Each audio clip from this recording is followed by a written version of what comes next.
आज हम बात करने वाले हैं बीज उपचार की, और वो भी आलू के अंदर बीज उपचार की। देखिए, बीज उपचार जो है हम करते क्यों है, और स्पेशली आलू के अंदर जो बीज उपचार होता है वो लगभग लगभग हर किसान करता है। तो उसका करने का कारण क्या है, वो 3 कारण मुख्य होते हैं बीज उपचार करने के।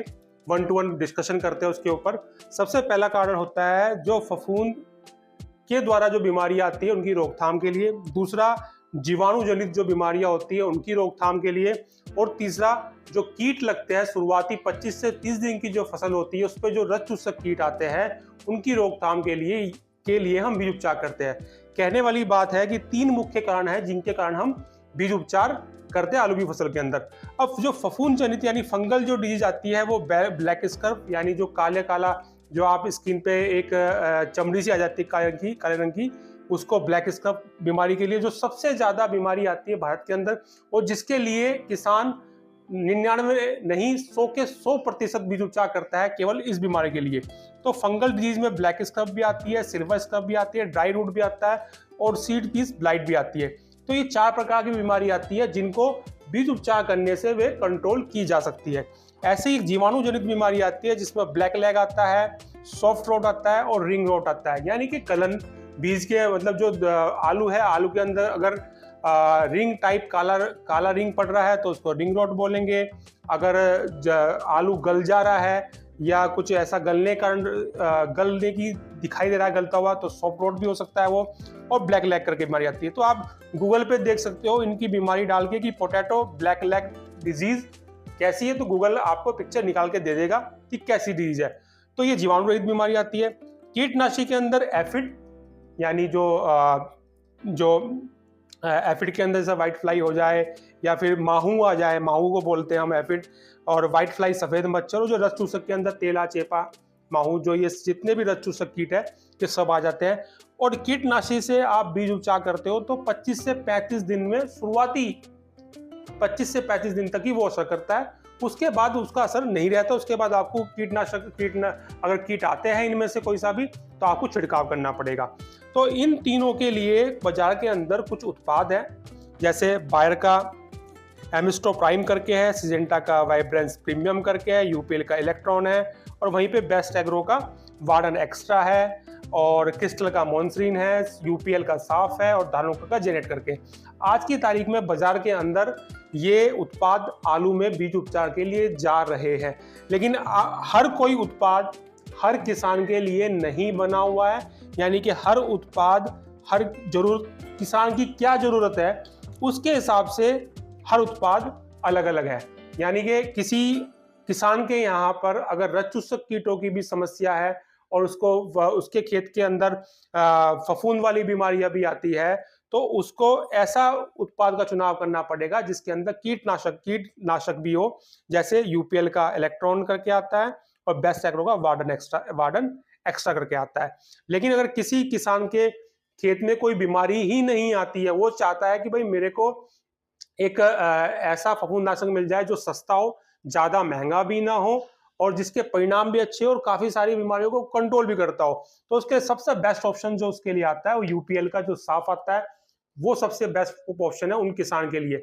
और कुछ किसान ऐसे जो लगातार आलू की खेती हर साल करते रहते हैं और उनके खेतों के अंदर बीमारी आती है, तो ऐसे किसानों के लिए सबसे बेस्ट प्रोडक्ट चल रहा है आज की तारीख में बायर इमेस्टोप्राइम करके। ये काफी अच्छा उत्पाद है, सिस्टेमेटिक है, और ये जो फंगस जिसकी वजह से बीमारी आती है उसकी जो श्वसन की जो प्रक्रिया, सांस लेने की जो उसकी प्रक्रिया है, उसको वो ब्लॉक कर देता है। तो बायर का स्टीमोप्राइम काफी अच्छा उत्पाद है, जहां पे ये ब्लैक स्कर्फ डिजीज आती है जो लगातार आलू की खेती करते आ रहे हैं किसान, जिनको सबसे ज्यादा समस्या है। लेकिन इससे भी अच्छा एक उत्पाद है सिजेंटा का वाइब्रेंस प्रीमियम करके। क्यों? क्योंकि ये फंगस की श्वसन की जो क्रिया है उसको तो खत्म करता ही करता है, साथ में जो भी फंगस है उसके जो स्पोर है, उसके जो बीजाणु है, जो लगातार बढ़ते रहते हैं और मिट्टी में भी रह जाते हैं ताकि अगले साल वो और हानि पहुंचाए, तो उनकी जनसंख्या को कम करने का काम भी ये वाइब्रेंस प्रीमियम करता है। और अगर तो आज की तारीख में देखा जाए जहां पे अत्यधिक समस्या है, जहां पे किसान परेशान हो चुका है इस ब्लैक स्कर्फ डिजीज से, तो उसके लिए सबसे बेस्ट ऑप्शन मैं बोलूंगा कि आप सिजेंटा वाइब्रेंस प्रीमियम का करो इस्तेमाल बीज उपचार में।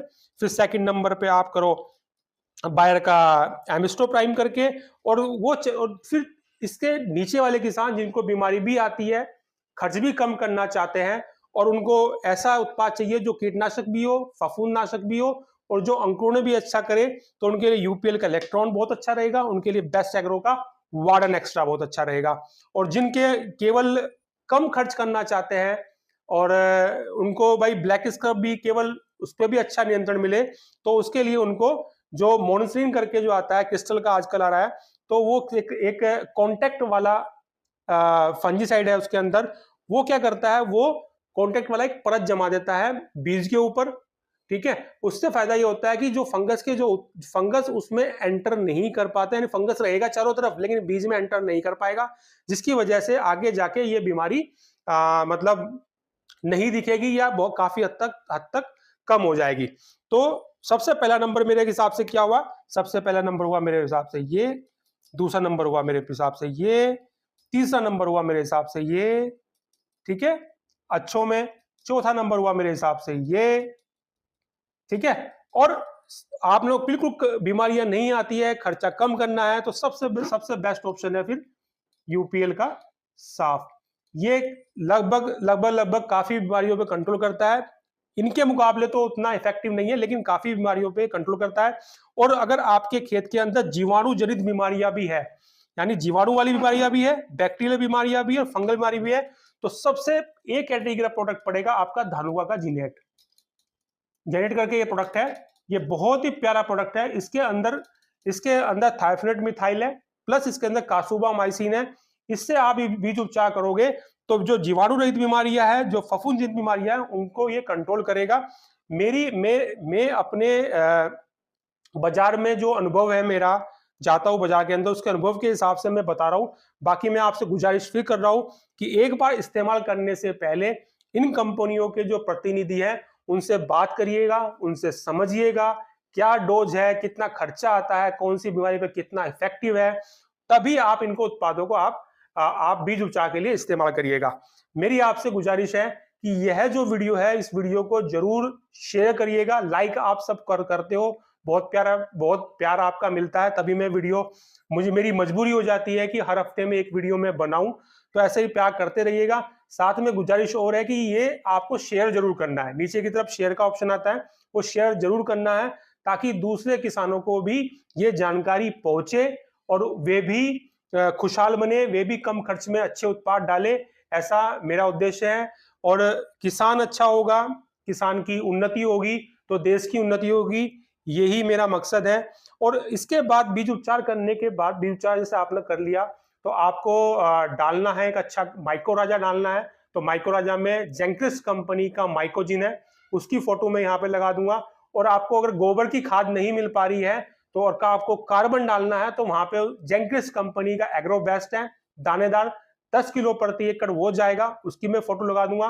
और आपको जाइम डालना है, ठीक है, जाइम आप सब जानते हो जाइम कैसा है, तो जाइम अगर डालना है, बायोस्टिमुलेंट डालना है, तो आपको एग्रो सतवा करके आएगा, 10 किलो प्रति एकड़ के हिसाब से आपको उसका इस्तेमाल करोगे तो आपको दूसरा जाइम डालने की जरूरत नहीं है, और आपकी फसल शुरुआत से ही हष्ट पुष्ट होकर चलेगी, ताकतवर होकर चलेगी, जिसकी गारंटी रहेगी कि भविष्य में वो आगे जाके पैदावार अच्छी देगी। मैं चाहूंगा कि एक बार आप कैमरा नजदीक करिए और एक बार आप पढ़ लो, और मैं इसकी फोटो भी डाल दूंगा नीचे कमेंट्स में, उसको आप देख सकते हो। तो आपका बहुत बहुत धन्यवाद कि आप सब लोगों ने इतना समय दिया, मेरे को समय दिया इसको समझने के लिए, आपने जानने के लिए, तो बहुत बहुत धन्यवाद।